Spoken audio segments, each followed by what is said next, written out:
কোটা সংস্কার আন্দোলনকে রাষ্ট্র সংস্কার আন্দোলনে পরিণত করা সর্বপ্রথম আলোচনা আমার সাথে হয়েছে।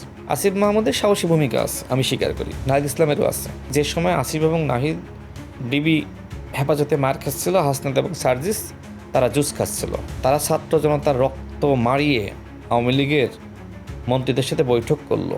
এ নিয়ে কোনো আফসোস আছে? সংসদে দাঁড়িয়ে এমন এমন কথা বলে মনে হয় যে গণ অভ্যুত্থানে তারা মহানায়ক ছিল। হাসনাত এবং সার্জিস শুরু থেকেই আওয়ামী লীগের এজেন্ট হিসেবে গণ অভ্যুত্থানে বা কোটা সংস্কার আন্দোলনে তারা ছিল। মাননীয় প্রধানমন্ত্রী তিনি গণ অভ্যুত্থানের সময় দায়িত্বশীল ভূমিকা রেখেছেন। আমি বলছি না যে বিএনপি সব কিছু করেছে, কিন্তু বিএনপি অনেক কিছু করেছে।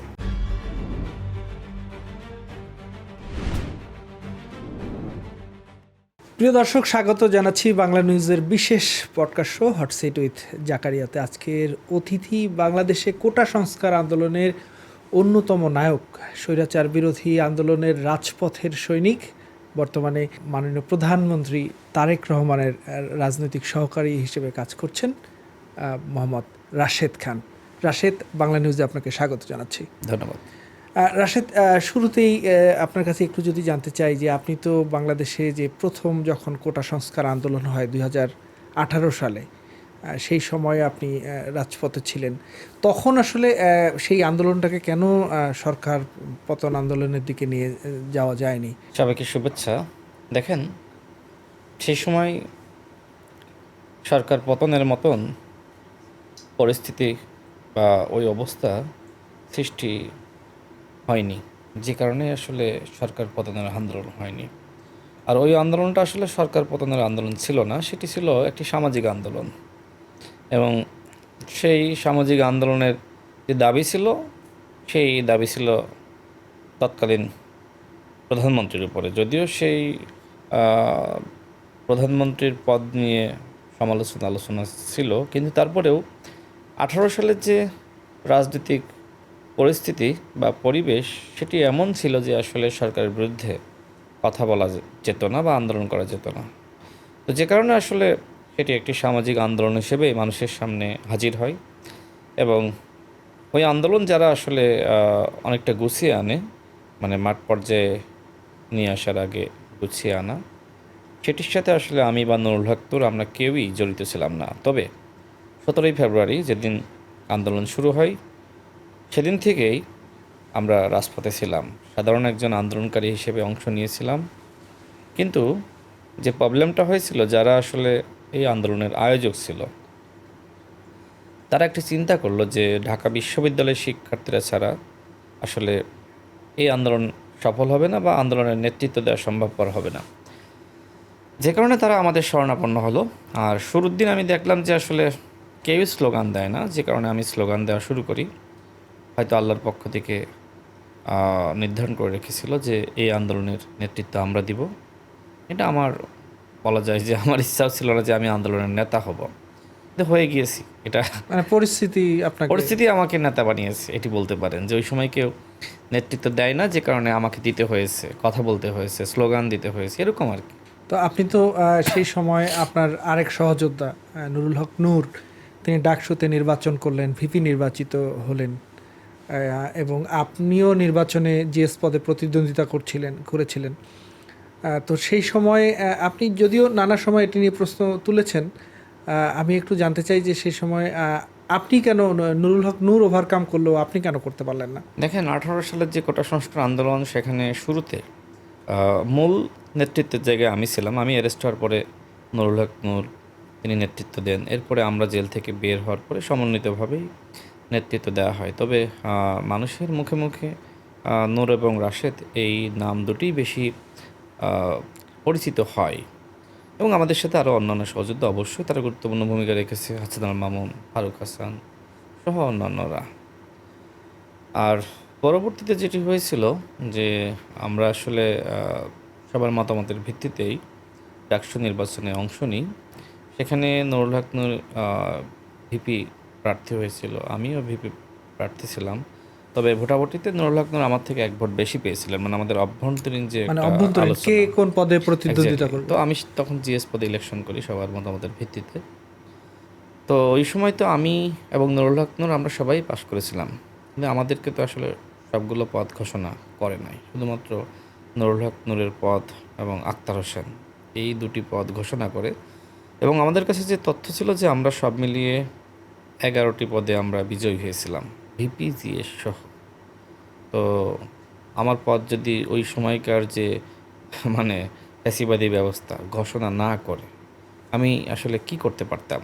তবে আমি একটি কাজ করেছিলাম, সেটি হলো আমি একটি অভিযোগপত্র আমি দাখিল করে রেখেছিলাম, যে তদন্ত কমিটি গঠিত হয়, যেহেতু ওই সময়কার ডাকসু নির্বাচন নিয়ে কারচুপির ব্যাপক অভিযোগ ছিল। তো সেই সময় তো আসলে সুরাহা পাইনি, যে কারণে গণ অভ্যুত্থানের পরে আমি সেই লিগাসি অনুযায়ী আবার আমি অভিযোগ দিই।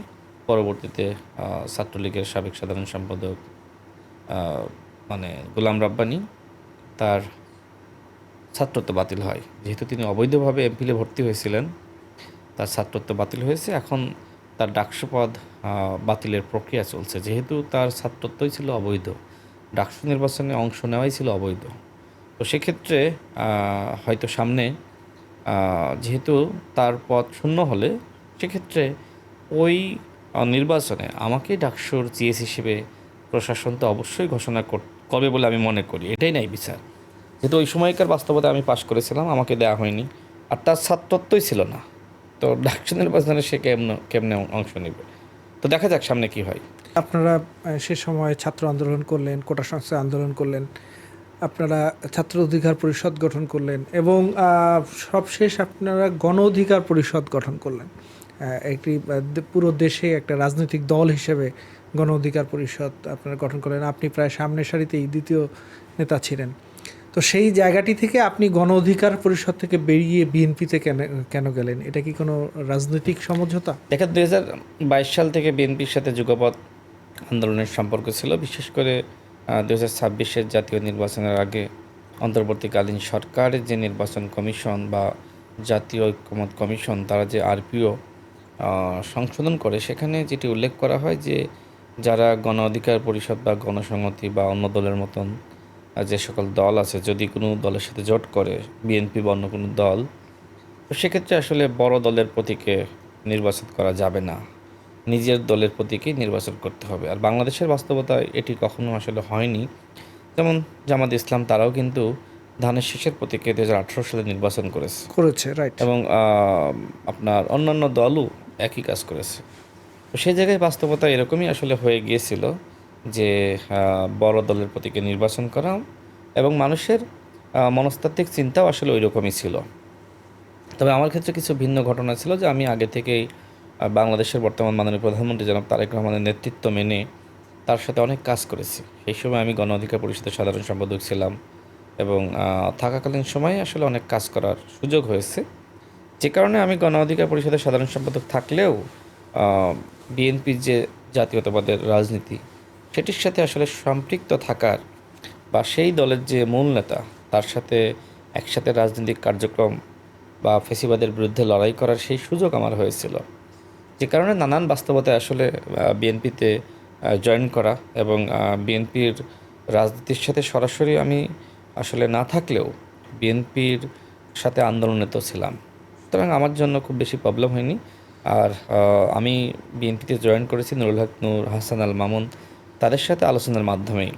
আমি, এটি তো আমার স্বাধীনতা আছেই, আমি একটা দল না করে আর একটা দলে যেতে পারি, যদি আমার আদর্শের সাথে বা আলোচনার মাধ্যমে আমি সেটি করে থাকি। আমি সবগুলো প্রক্রিয়া আমি অনুসরণ করেছি। আমি নুরুল হক নূরের সাথে সম্পর্কের অধপতন হবে, সম্পর্ক খারাপ হবে, এরকম কিছু করি না। এখনও সম্পর্ক আছে। সে বিএনপি সরকারের প্রতিমন্ত্রী, আমি বিএনপিতে সরাসরি আছি। আমি এখন মাননীয় প্রধানমন্ত্রীর রাজনৈতিক সহকারী হিসেবে কাজ করছি। তো সব মিলে তো আমরা সরকারের সাথে আছি, বিএনপির সাথে আছি, নুরুল হক নূরও বিএনপির সাথেই আছে, এই আর কি। ভবিষ্যতে কখনো আপনি আবার বিএনপি থেকে গণ অধিকার পরিষদে যাবেন কিনা, বা আপনার দেখেন, রাজনৈতিক স্ট্যান্ড বিএনপির দিকে না গণ অধিকার পরিষদ দিকে? আমার আর তো ওই পরিস্থিতি নাই। আমি তো এখন বিএনপি সরকারের সাথে আছি, এবং আমি যে দায়িত্বে আছি মাননীয় প্রধানমন্ত্রীর রাজনৈতিক সহকারী, এবং এই পদে আমি একাই আছি। তো তিনি আমার উপর আস্থা বিশ্বাস রেখে তিনি আমাকে এই দায়িত্ব দিয়েছেন। তো আমি এই দায়িত্ব পালন শেষে যদি আবার গণ অধিকার পরিষদে ব্যাক করি, সেটি আসলে এক ধরনের অবিশ্বাসের সম্পর্ক বা এক ধরনের বিতর্কের মুখোমুখি আমাকে হতে হবে। তো মাননীয় প্রধানমন্ত্রী যেখানে আমার উপর আস্থা বিশ্বাস রেখেছেন, আমি বাকি জীবনটা যতদিন রাজনীতি করি ইনশাল্লাহ তার নেতৃত্ব মেনে তার প্রতি অনুগত থেকেই রাজনীতি করতে চাই। এবং যেহেতু আসলে অতীতে তার সাথে আমি কাজ করেছি, দেখেন অনেকে হয়তো প্রশ্ন তুলছে যে রাশেদ খান তো বিএনপির সাথে ছিল না, সে বিএনপিতে নির্বাচনের আগে জয়েন করেছে, সব মিলিয়ে আপনার 7-8 মাস সে বিএনপি করছে, এখনই তাকে এরকম একটা রাজনৈতিক দায়িত্ব দিয়ে দেওয়া, মাননীয় প্রধানমন্ত্রী রাজনৈতিক সহকারী সচিব পদমর্যাদায়, অনেকের মনের মধ্যে প্রশ্ন থাকতে পারে। কিন্তু আমি কিন্তু মাননীয় প্রধানমন্ত্রীর সাথে অনেক আগে থেকে কাজ করি, তো সেই কাজের জায়গা থেকে তিনি আমাকে বিশ্বাস করেন, আমিও তাকে বিশ্বাস করি।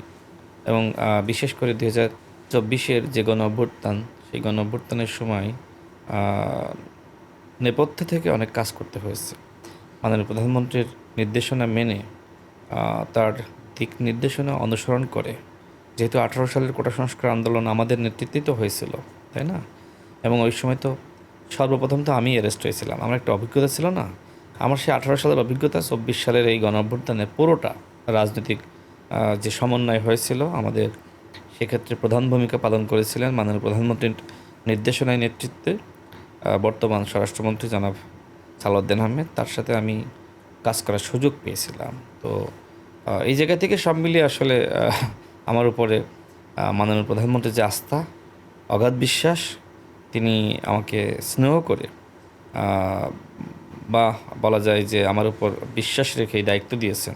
মানে আমি তো তার মানে বয়সে আপনারা বলা যায় যে গণ আমি তো অধিকার মাননীয় পরিষদে প্রধানমন্ত্রীর সন্তান তুল্য, মানে যদি ওই চিন্তা আপনি করেন আমার যে বয়স, তো সে জায়গায় তিনি আমার উপর আস্থা রেখেছেন। তো এই আস্থা ভঙ্গ হোক, আমি ইনশাল্লাহ এরকম কিছু করব না। মানে গণ অধিকার পরিষদে ফেরত যাওয়ার আর না, পরিকল্পনা গণ নেই? অধিকার পরিষদে ফেরত যাওয়ার তো আর বাস্তবতা এই মুহূর্তে নাই। গণ অধিকার পরিষদের সাথে যদিও আমার সম্পর্ক আছে এবং ওই দলের নেতৃবৃন্দ তাদের সাথে সম্পর্ক আছে, ওই দলই তো এখন বিএনপির জোটে আছে, তাই না? রাইট। তো সেক্ষেত্রে তো এমন না যে গণ অধিকার পরিষদের সাথে আমার টানা পড়েন, এবং নুরুল হক নূর তো বিএনপি সরকারের প্রতিমন্ত্রী, সুতরাং বিএনপির সাথে নুরুল হক নূরও আছেন, আর আমি সরাসরি বিএনপির রাজনীতি করছি।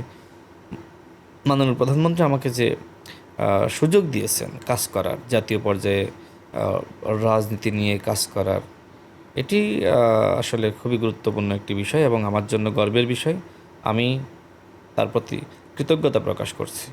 আমার এই দায়িত্ব পালন করতে গিয়ে ন্যূনতম তিনি আমার উপরে অনাস্থা স্থাপন করেন, এরকম কোনো কিছু আমি আসলে করব না।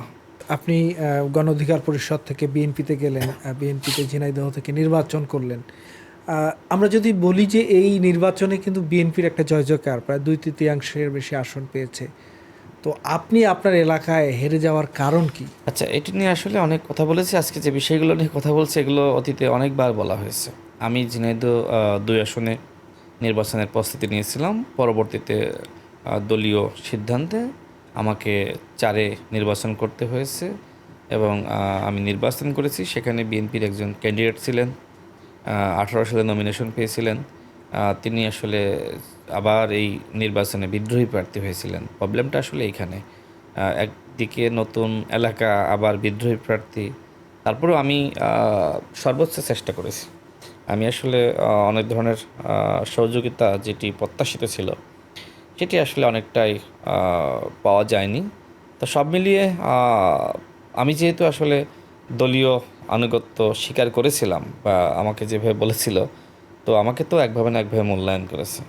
এই জন্য আমার কাছে মনে হয় যে দলের প্রতি অনুগত থাকা এটি বিএনপির সকলের উচিত। দেখেন, যারা আসলে বিভিন্ন জায়গায় বিদ্রোহী প্রার্থী হয়েছিল, আচ্ছা কেউ কেউ নির্বাচিত হয়েছে, আমি মনে করি যারা বিদ্রোহী প্রার্থী হয়ে নির্বাচিত হয়েছে বা যারা নির্বাচিত হয়নি, সবারই আসলে এক ধরনের রাজনীতি দুর্বল হয়ে গেছে। দলের বাইরে গিয়ে একা একা কিছু করা যায় না। সুতরাং আমি সবাইকে বলবো যে আপনারা যারা এইবার ভুল করেছেন, সামনে আর এই ধরনের ভুল না করাই উত্তম।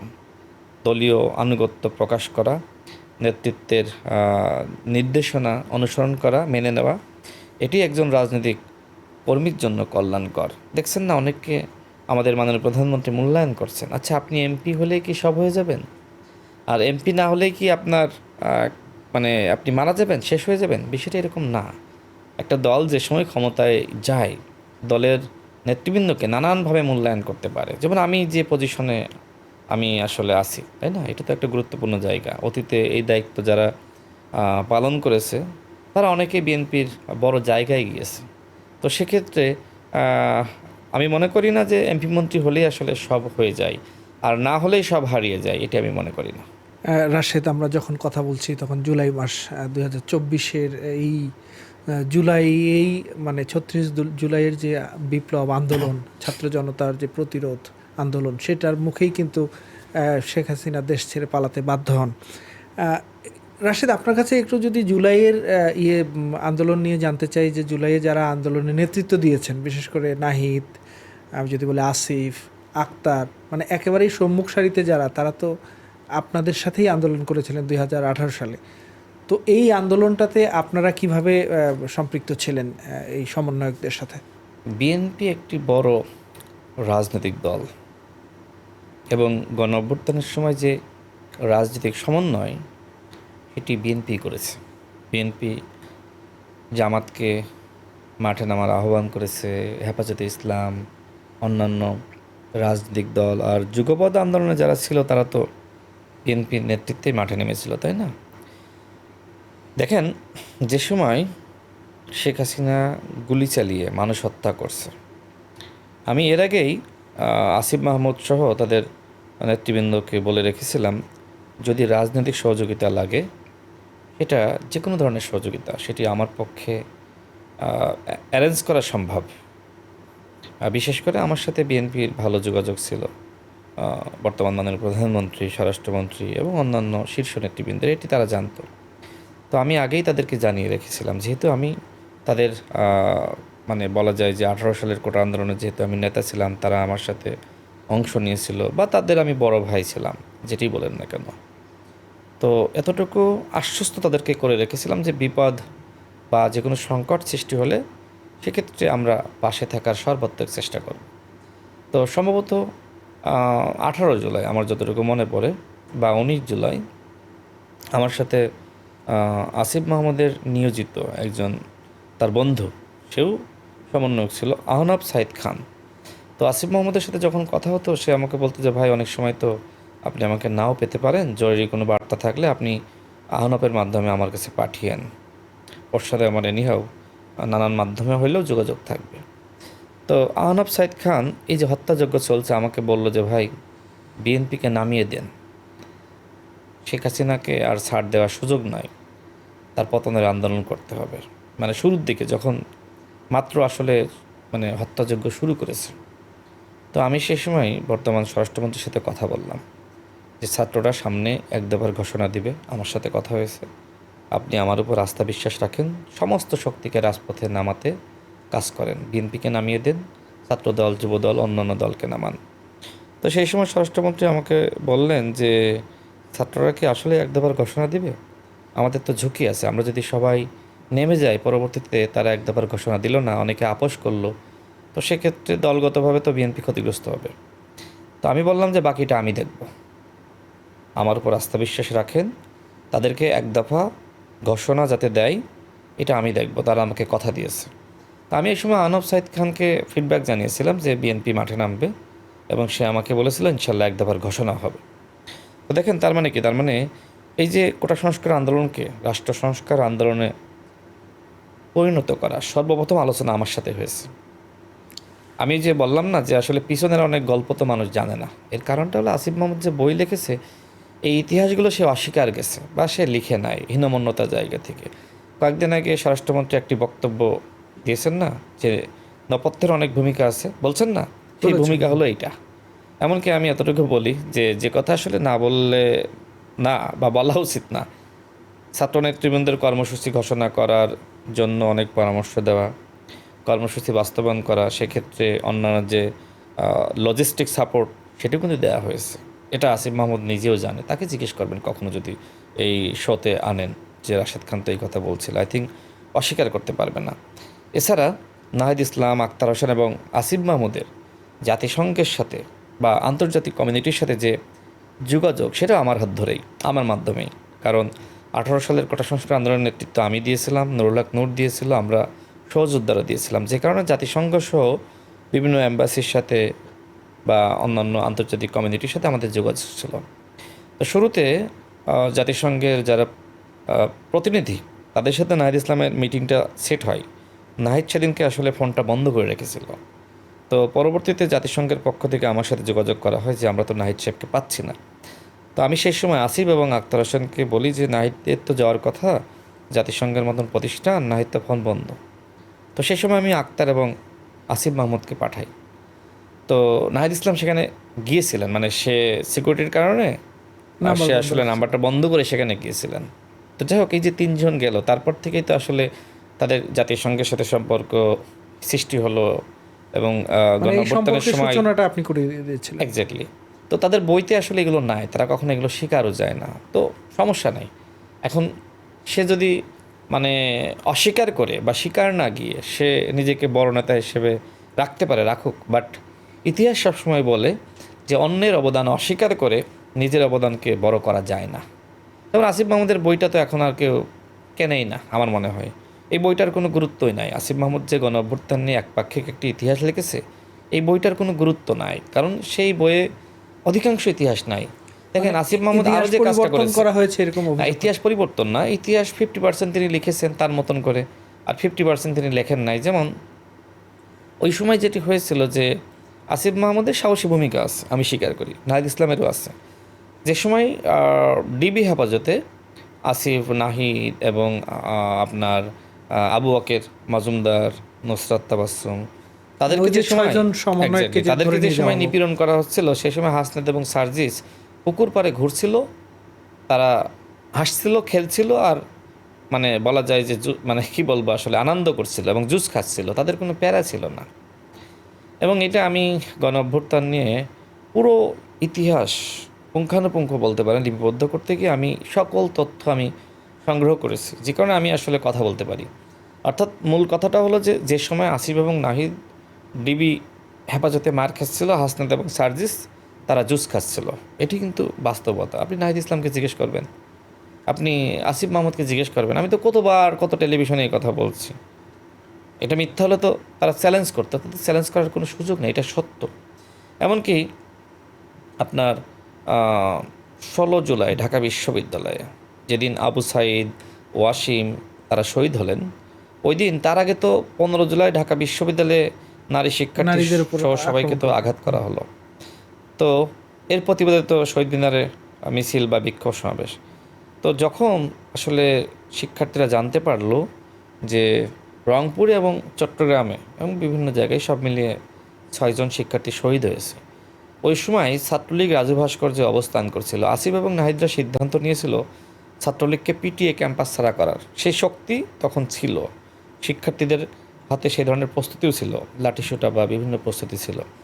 হাসনাত এবং সার্জিস কোনোভাবেই সেই মিছিলটা সেখানে যেতে দেয়নি।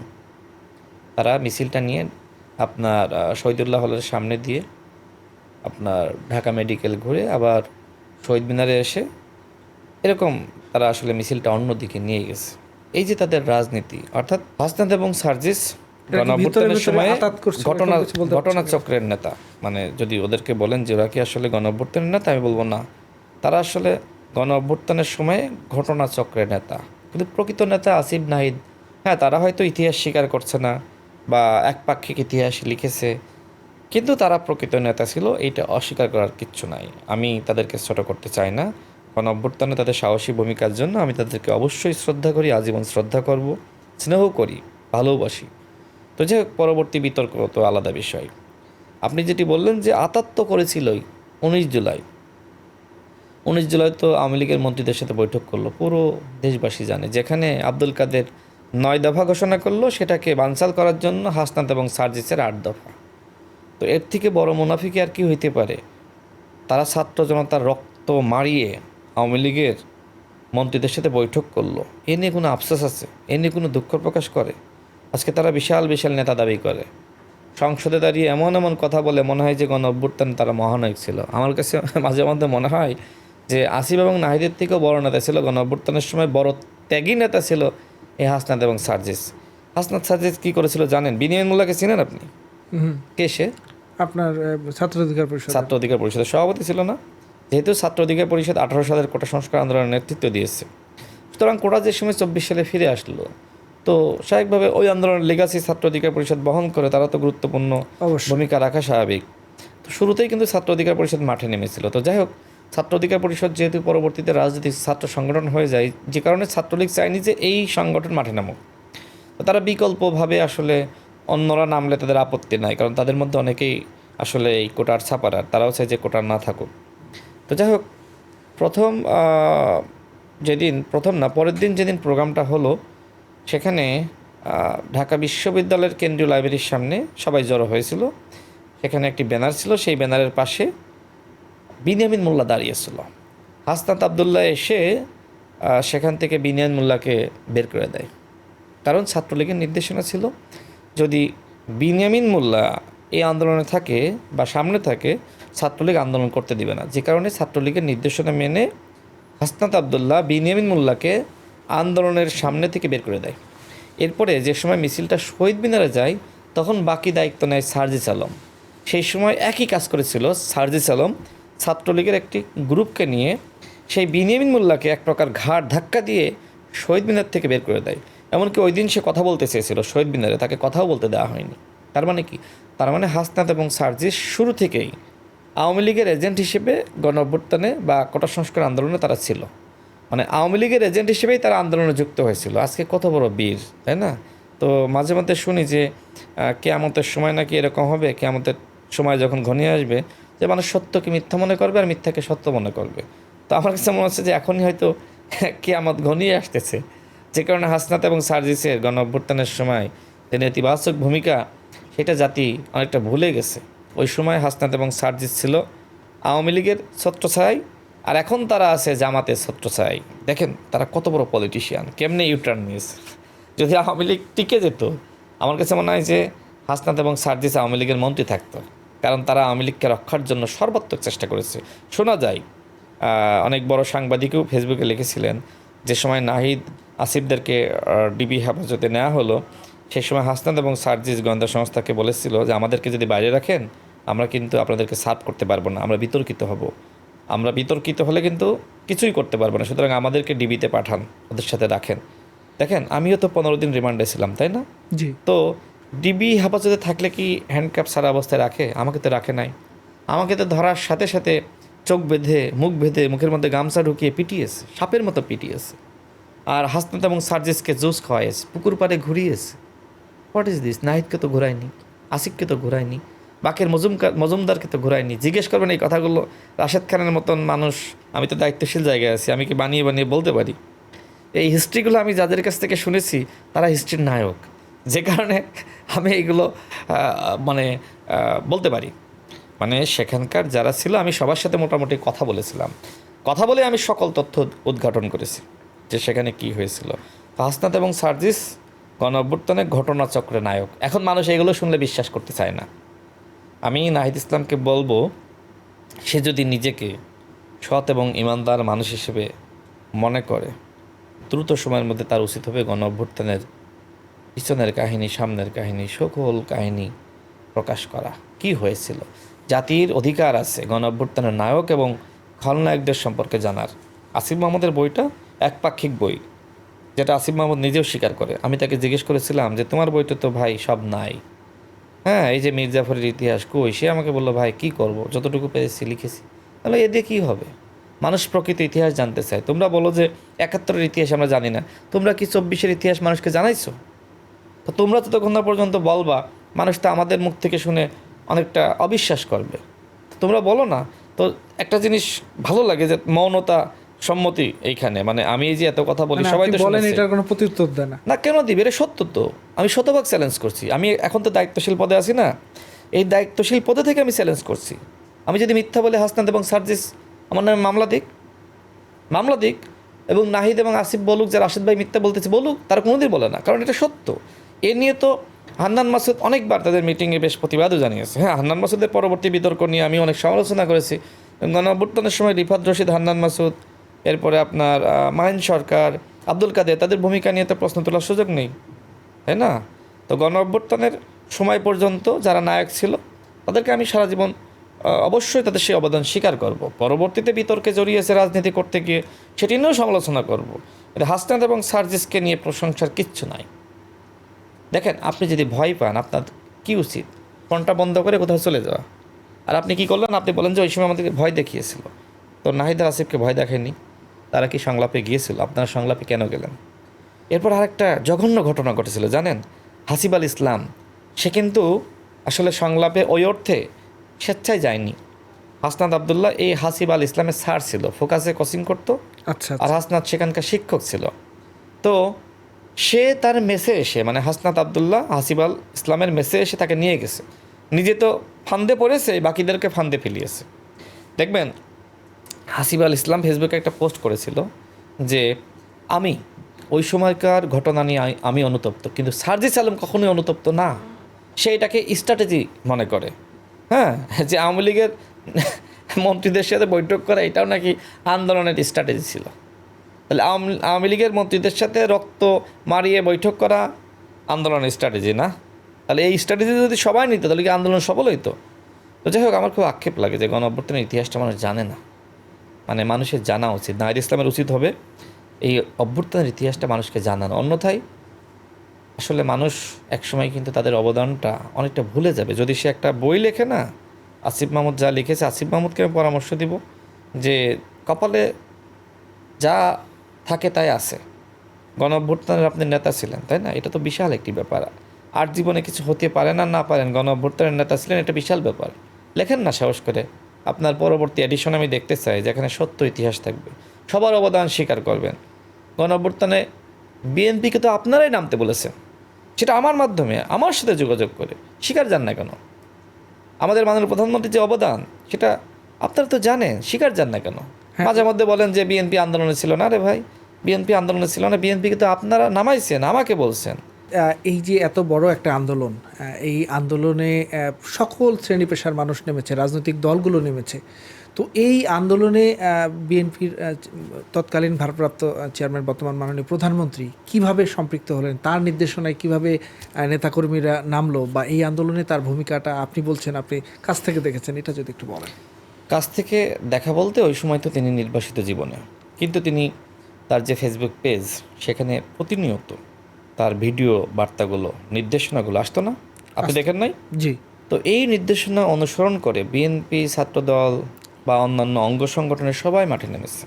এবং আমি আগেই বলেছি যে গণ অভ্যুত্থানের সময় যে রাজনৈতিক সমন্বয় সেটা বিএনপি করেছে, এবং মাননীয় প্রধানমন্ত্রীর নির্দেশনায় সেটি বর্তমান স্বরাষ্ট্রমন্ত্রী জনাব সালাউদ্দিন আহমেদ করেছেন। এবং তার সাথে আমি এবং নুরুল হক নূর একসাথে আমরা কাজ করেছি। যেহেতু 18 সালের কোটা আন্দোলনের মূল যে নেতৃত্বের জায়গায় আমরা ছিলাম, 18 সালের পুরো অভিজ্ঞতা এই 24-এর গণ অভ্যুত্থানে লাগানো হয়েছে। এবং মাননীয় প্রধানমন্ত্রীর নির্দেশনা মেনে আমরা একসাথে কাজ করেছি, আমি তো জানি। এবং বিএনপি যে আন্দোলনের সাথে আছে সেটা তো ছাত্র নেতৃবৃন্দ সবাই জানতো। এবং তাদের পক্ষ থেকে আমার কাছে আহ্বান করা হয় যে সময় শেখ হাসিনা গুলি চালিয়ে মানুষ হত্যা করে, এবং এটা তারাও জানতো। মাননীয় প্রধানমন্ত্রী তো তার জায়গা থেকে তার নেতৃবৃন্দকে মাঠে নামানো, হ্যাঁ, সেই কাজগুলো তিনি করেছেন। একটা ঘটনা বলি, দেখেন, যে সময় বিএনপির সংগ্রামী মহাসচিব, তিনি হয়তো তার রাজনৈতিক অভিজ্ঞতার জায়গা থেকে এক ধরনের কৌশলগত বক্তব্য দিয়েছিলেন। কারণ ওই সময় ওবায়দুল কাদের থেকে শুরু করে আওয়ামী লীগের মন্ত্রীরা বলছিল এটা ছাত্রদের আন্দোলন না, এটা এটা নিয়ে জামাত এবং নাহিদও বিএনপির ব্যাখ্যা আন্দোলন। দিয়েছিলেন জি, সংসদে। নাহিদ ব্যাখ্যা দিয়েছিলেন, যদিও তিনি মহাসচিবের বক্তব্য নিয়ে অতীতে রাজনীতি করেছেন, কিন্তু আমি তাকে ধন্যবাদ জানাই যে তিনি সংসদে মূল বক্তব্য দিয়েছেন। তো যাই হোক, তারপরেও আমার কাছে মনে হচ্ছিল যে আসলে এই মুহূর্তে, যেহেতু আগে থেকে এক ধরনের ছাত্র নেতৃবৃন্দের সাথে আলোচনা ছিল বা আমরা সমন্বয় করছিলাম, তো এই বক্তব্য আবার এমন না হয় যে আসলে নেতৃবৃন্দরা মাঠ থেকে উঠে যায় যে আমরা তো আসলে আন্দোলনে নাই। যে কারণে ওই সময় আসলে বর্তমান স্বরাষ্ট্রমন্ত্রীর সাথে আমি কথা বলি যে আমার মনে হয় যে আন্দোলনে সরাসরি সমর্থন দেওয়া উচিত, কারণ এই সময়কার বাস্তবতায় পিছনে যাওয়ার সুযোগ নাই। কারণ শেখ হাসিনা গুলি চালিয়ে আবু সাইদ এবং ওয়াসিমকে হত্যা করেছে।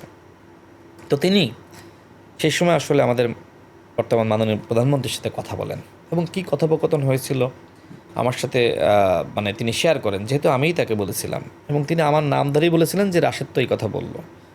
সে সময় মাননীয় প্রধানমন্ত্রী যে উদ্যোগ নিয়েছিলেন, স্থায়ী কমিটির মিটিং ডাকেন, এবং মিটিং ডেকে রাত 10টার সময় বিএনপির সংগ্রামী সিনিয়র যুগ্ম মহাসচিব রুহুল কবির রিজভী সাহেব, তিনি বিএনপির পক্ষ হয়ে মাননীয় প্রধানমন্ত্রীর নির্দেশনায় কমপ্লিট শাটডাউন কর্মসূচিতে সমর্থন দিয়েছিলেন। বিএনপির সমস্ত নেতৃবৃন্দ দেশবাসীকে নেমে আসার আহ্বান জানিয়েছিলেন।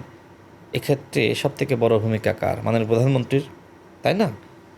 হয়তো আমি আমার জায়গা থেকে, আমার অতীতের আন্দোলনের অভিজ্ঞতার জায়গা থেকে স্বরাষ্ট্রমন্ত্রীর সাথে কথা বলি, স্বরাষ্ট্রমন্ত্রী তার সাথে কথা বলেন, কিন্তু মূল ভূমিকা তো তিনিই নেন। তার একটা ভূমিকা বললাম। আচ্ছা, আর একটা ভূমিকা বলি, সেটি হলো 31 জুলাই নিশ্চয়ই আপনার খেয়াল থাকবে, একজন নারী শিক্ষার্থী বেসরকারি বিশ্ববিদ্যালয়ের প্রিজন ভ্যানের সামনে এসে বলছে যে আমার ভাইকে না ছাড়লে আমি যাব না, এইভাবে রাইট। ধাক্কা ছিল না? যদিও জি, জি। এটা একটা প্রতীকী সাহস মানুষের মধ্যে সৃষ্টি করে না? দেখুন, ওই দিন যে ঘটনা ঘটেছিল, বিএনপির একজন নেতাও ছিলেন মাহমুদ। হ্যাঁ সেটি আমি বলবো, ওই দিন যে ঘটনা ঘটেছিল, ঢাকা বিশ্ববিদ্যালয়ের শিক্ষকরা নেমে আসে না? এই শিক্ষকরা কোনো সাধারণ শিক্ষক নয়, বিএনপিপন্থী শিক্ষকরা, যদি আমাকে আপনি ভিসি জিজ্ঞেস স্যার, করেন। এক্স্যাক্টলি। হাইকোর্ট থেকে কারা বের হয়ে আসে? ব্যারিস্টার মাহবুবুদ্দিন খোকন ভাইরা, ব্যারিস্টার কায়সার কামাল ভাইরা, ঠিক কিনা? বিএনপিপন্থী আইনজীবীরা। এটাও একটা পরিকল্পনার অংশ ছিল। আন্দোলন যে সময় স্তমিত, আচ্ছা শোনেন, যে সময় আসলে আন্দোলন মানে ফুল স্পিডে চলছে, 28, 29, 30 মোটামুটি আন্দোলন বন্ধ হয়ে গিয়েছিল।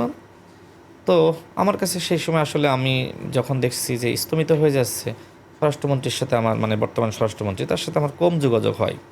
মানে আমিও এক ধরনের হতাশাগ্রস্ত হয়ে যাই। এই বুঝি হাসিনা টিকে গেল, আমরা ব্যর্থ হলাম, হয়তো পালিয়েই বাঁচতে হবে, বা যে কোনো সময় অ্যারেস্ট হয়ে যেতে পারি। একটা সময় মনে হলো এইভাবে পালিয়ে তো বাঁচা যায় না, এটা জীবন না।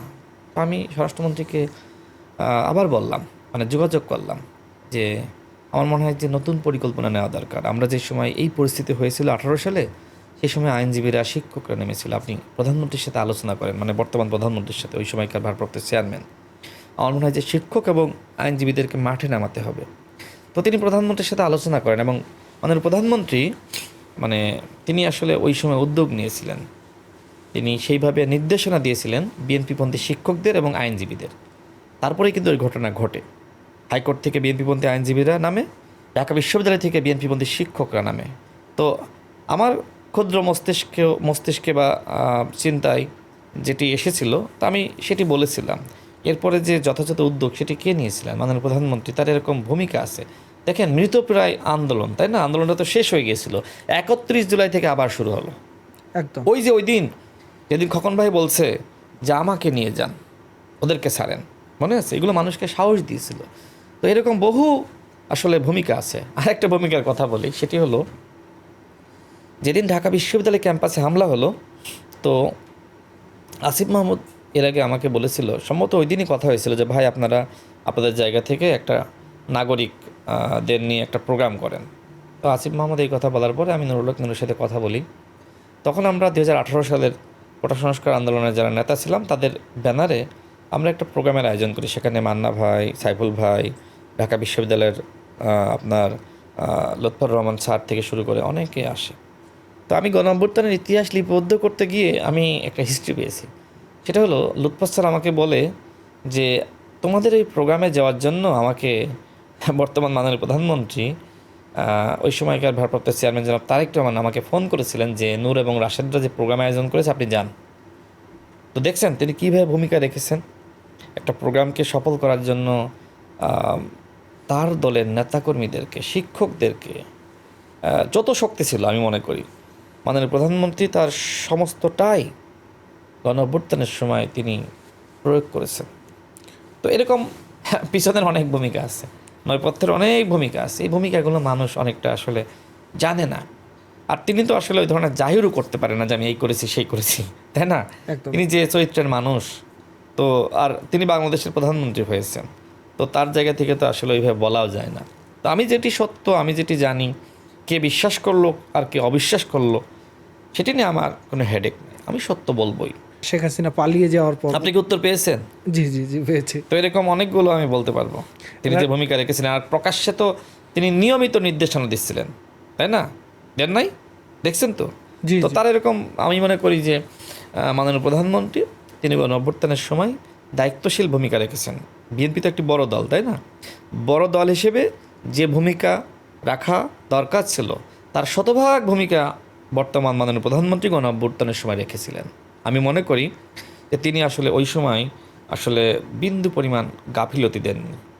যেহেতু রাজনৈতিক আন্দোলন করে আমরা সফল হতে পারছিলাম না, সুতরাং ফেসিবাদ হটাওয়ের যে একটি চূড়ান্ত আন্দোলন শুরু হয়েছিল, সেই আন্দোলন যাতে ব্যর্থ না হয় সেই জন্য তিনি সেই সুদূর লন্ডনে নির্বাসিত জীবনে থেকেও তার সর্বোচ্চ দিয়ে কাজ করেছেন, যেটি স্বরাষ্ট্রমন্ত্রী বলছিলেন যে আমরা ওই সময় ঘুমাতে পারি নাই, কারণ তিনি দেশে ফিরতে পারেন না। এই দেশের প্রতি তার মায়া, মাতৃভূমির প্রতি তার টান, দেশে ফিরতে পারতেছেন না। তো আপনার কি মনে হয় তিনি বসেছিলেন? আসলে তো ঘুম আসার কথা না, তাই না? মানে সবাই চাচ্ছিল যে শেখ হাসিনার পতন হোক। আমি বলছি না যে বিএনপি সব কিছু করেছে, কিন্তু বিএনপি অনেক কিছু করেছে। ঠিক সেনাবাহিনীর গুরুত্বপূর্ণ ভূমিকা আছে, যেটা নাহিদ ইসলামরা অনেকটা অস্বীকার করেন, যেটা মাহফুজ আলম কয়েকদিন আগে বললেন যে এক দফার ঘোষণা 2 আগস্ট রাতে ক্যান্টনমেন্ট থেকে বলা হয়েছিল এক দফার ঘোষণা দেওয়ার জন্য। নাহিদ ইসলামও একই কথা অতীতে বলেছিলেন। ক্যান্টনমেন্টের কি ভূমিকা নাই গণ অভ্যুত্থানের সময়?